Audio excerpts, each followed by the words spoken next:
Olá, meus amigos! Bom dia, boa tarde, boa noite. Seja muito bem-vindo a mais um vídeo aqui no canal. Aqui quem vos fala é Ian Vitor. Se você estiver assistindo pela primeira vez, seja muito bem-vindo. E o tema da lição 13, já na reta final do quarto trimestre de 2022. O ano 2022 está chegando ao fim. E o que nós podemos aprender durante este quarto trimestre, estudando a respeito da imortalidade? Quando, como e por quê?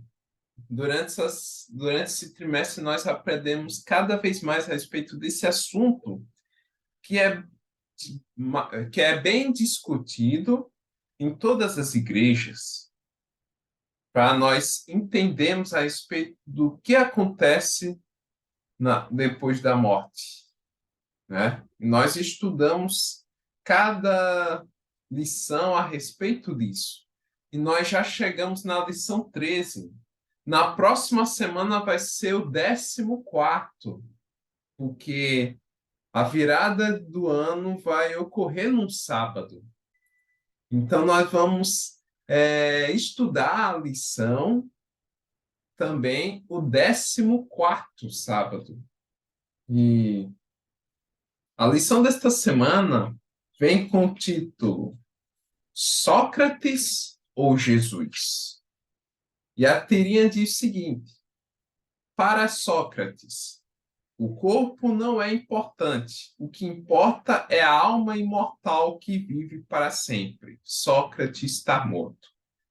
Os mortos ressuscitarão com o corpo imortal e incorruptível. Jesus está vivo. Amém?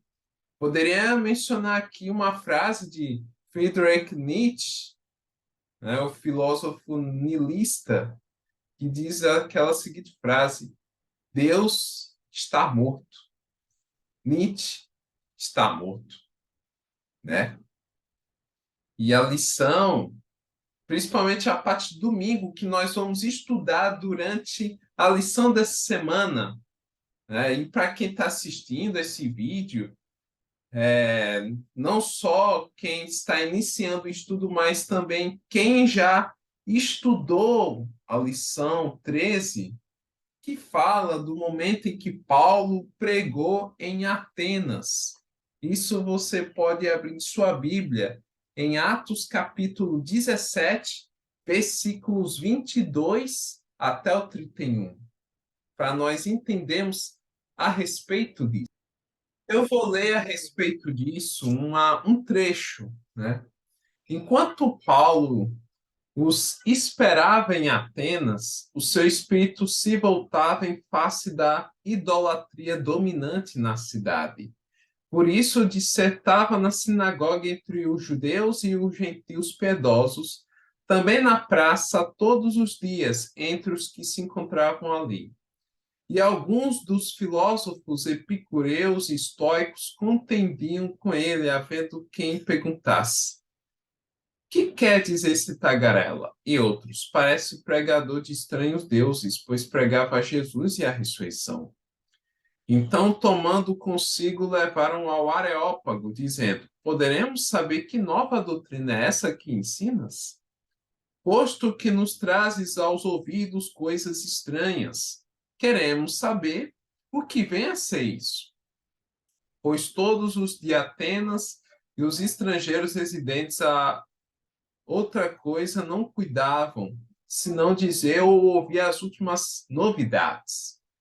Então Paulo, levantando-se no meio do Areópago, disse: Senhores atenienses, em tudo vos vejo acentuadamente religiosos, porque passando e observando os objetos de vosso culto, encontrei também um altar no qual está escrito: Ao Deus desconhecido. Pois esse que adorais sem conhecer é precisamente aquele que eu vos anuncio. O Deus que fez o mundo e tudo que nele existe, sendo ele Senhor do céu e da terra.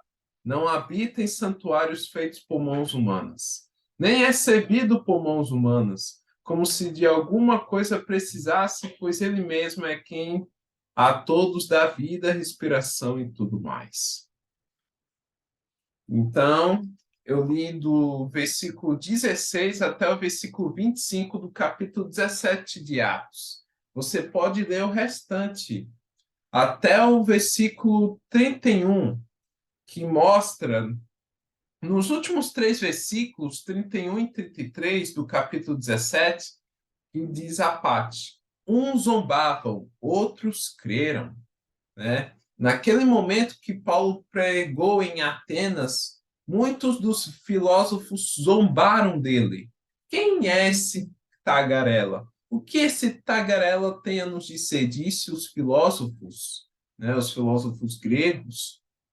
E o Areópago é a reunião de todos os filósofos para discutirem, refletirem de vários assuntos, também para adorar os deuses.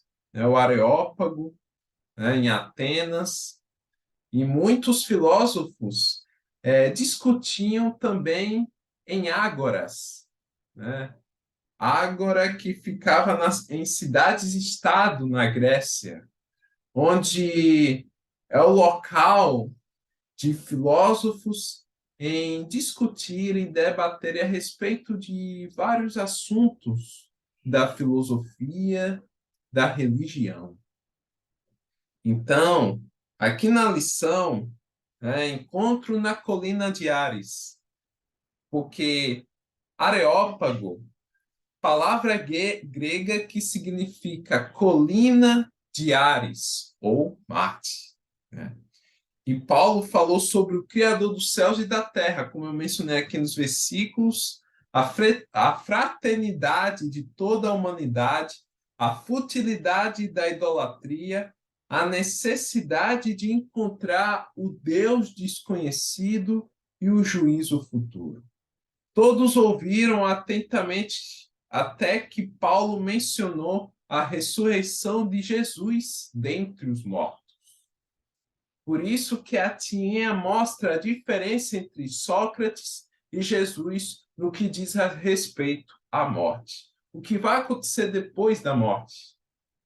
Então, nós vamos entender durante a lição dessa semana a respeito desse assunto que nós estudamos nas lições anteriores, né? Filósofos que pregavam a imortalidade da alma, Sócrates, Platão, né? E que nós possamos, com a luz da Bíblia Sagrada, entendemos a respeito desse assunto. Amém? Oremos. Querido Deus, maravilhoso Pai, te agradecemos, Senhor, pelo cuidado, pela proteção e que nós possamos seguir firmemente a palavra de Deus, a Bíblia Sagrada, Senhor.